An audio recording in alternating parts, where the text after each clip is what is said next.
다음 사연 본부장님이 낭낭한 목소리로 한번 읽어봐 주시겠습니까? 네. 네, 사연이 들어와 있습니다. 시청자 여러분 죄송합니다. 왜? 낭낭하진 않는데 낭낭한 목소리로. 네. 딕션 좋게 네. 해볼게요. 안녕하세요. 김포 한강신도시 장기동에 우남 퍼스트빌 아파트를 보유하고 있습니다.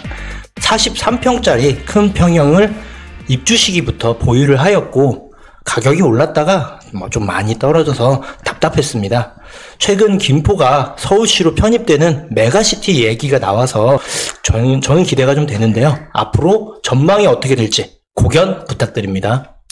최근 또 이슈가 되고 있죠. 네. 그렇죠. 김포의 서울 편입, 이 서울, 메가시티 네. 얘기가 나오고 있는데, 당연히 기대감을 가지시는 것도 이해가 되고요. 그래서 장기동에 우남 퍼스트빌 아파트 43평짜리 입주 시기부터 보유하고 있다고 하시는데, 어떨까요, 여기는? 부디? 네. 여기 장기역에서 네. 이렇게 역세권은 아니에요.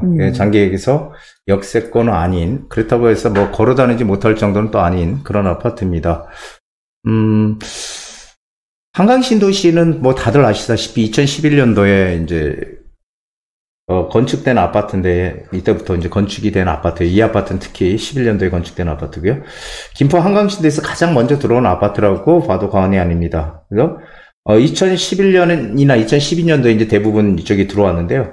2011년, 12년 여러분들 기억나실지 모르지만 이때 시장 상황 되게 안 좋았어요. 안 좋아서 이쪽에 분양을 막 할 때 이 김포 한강 신도시가 상당히 타격을 많이 입었었죠. 미분양도 나고 이랬었습니다. 그런데 항상 부동산은 시간이 지나면 다시 우상향이다 이런 얘기 많이 드렸잖아요. 근데 2014년 이후로 시장이 살아나면서 김포 한강신도시의 아파트들도 이 중소형 평형대는 다시 회복을 일정 부분 했고, 하지만 이 40평대, 지금 여기에 40평대의 큰 아파트잖아요. 그래서 이 40평대 아파트들은, 이 큰 평형대들은 원래 가격을 아직까지 제대로 회복을 못했다는 거예요. 2014년도부터.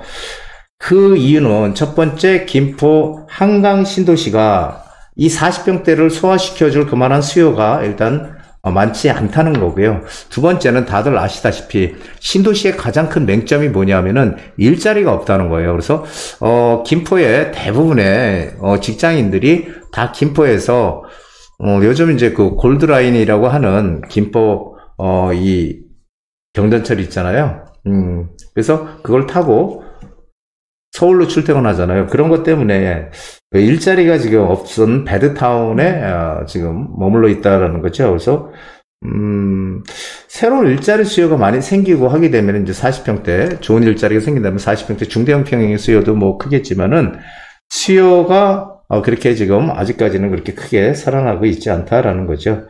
그래서 지금 이 김포 한강신도시에서 서울로 접근하는 방법을 보면은 김포 골드라인이라고 하는 경전철로 이용을 한다든지, 그리고 자가용을 이용한다든지, 아니면은 버스를 타고 당산역까지 간다든지 이렇게 이제 해야 돼요. 그런데 지금 교통이 상당히 조금 불편하죠. 골드라인도 지금 워낙 지금 너무너무 사람이 많아서 좀 문제가 많고요. 그래서 이것을 해결할 수 있는 게 사실은 5호선 연장이죠. 5호선 연장인데 아직까지 의견이 지자체와 정부의 간의 의견이 조율이 지금 안 되고 있는 그런 상황이라고 보여져요. 그리고 GTX-D가 이 장기역 쪽으로 들어온다는 게 가장 큰 호재죠, 사실. GTX-D 이러다 보면은 이제 E까지도 나올 수 있을 가능성도 있어요. A, B, C, D, E. 그래서 D 노선이 수도권 남부 동서 WY자 연결 노선으로 진행을 하려고 해요. 그래서 여기는 장기역, 부천 종합운동장역, 삼성역, 팔당 이런 식으로 간다라는 거죠. 그래서 이 GTX-D 물론 시간이 너무 많이 필요합니다. 너무 많이 필요해요. 그래서 저는 여기에 대해서 지금 요즘 들어서 지금 화두가 되고 있는 메가시티 얘기들 많이 나오잖아요. 그래서 김포가 거론이 되고 있고, 김포가 거론이 되니까 고양이라든지 하남이라든지 의정부 하여간 주변 서울 인근 지역들이 다 지금 얘기들이 지금 많이 나오고 있습니다. 근데 서울로 편입이 된다고 하면은 이 김포는 사실 호재라고 할 수 있겠죠.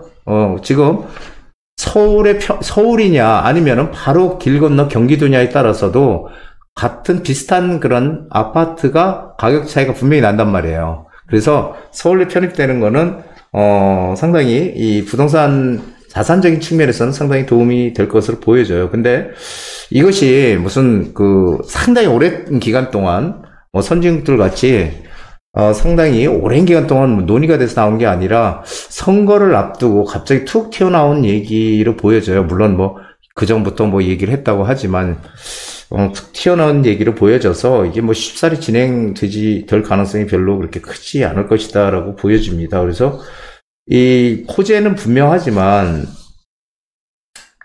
이게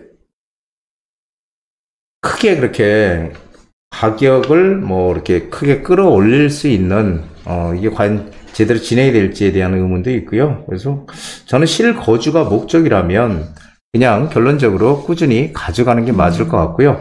투자가 목적이다 그러면은 매도를 하시고 지금이라도 하루속히 서울로 들어와야 된다. 왜 서울로 들어오라고 하는 건 아시죠? 내년도 마찬가지고 후년도 마찬가지고요. 서울의 공급 물량이 전국에서 가장 적습니다. 항상 수요 공급이 가격을 결정해 주잖아요. 그러니까 수요는 많은데 공급이 적으면 어떻게 됩니까? 가격은 오르게 돼 있는 거죠. 그래서 가장 공급이 작은 서울 쪽으로 방향을 턴해서 이쪽으로 좀 먼 곳으로 조금 멀리 눈을 좀 돌려보시는 게 재테크적인 측면에서는 훨씬 긍정적인 그런 자산가치 효과를 낼 수 있지 않을까 생각이 됩니다. 네. 실거주가 주된 목적이시냐, 투자 목적이 좀 더 강하시냐, 이 부분을 먼저 좀 생각을 해보실 필요가 있을 것 같고, 만약에 이렇게 진행이 된다면 분명히 호재임은 분명하다. 이런 언급도 좀 해주셨고요. 그런데 시간이 좀 걸릴 테니까. 자, 다음 사연도 한번 읽어보도록 하겠습니다.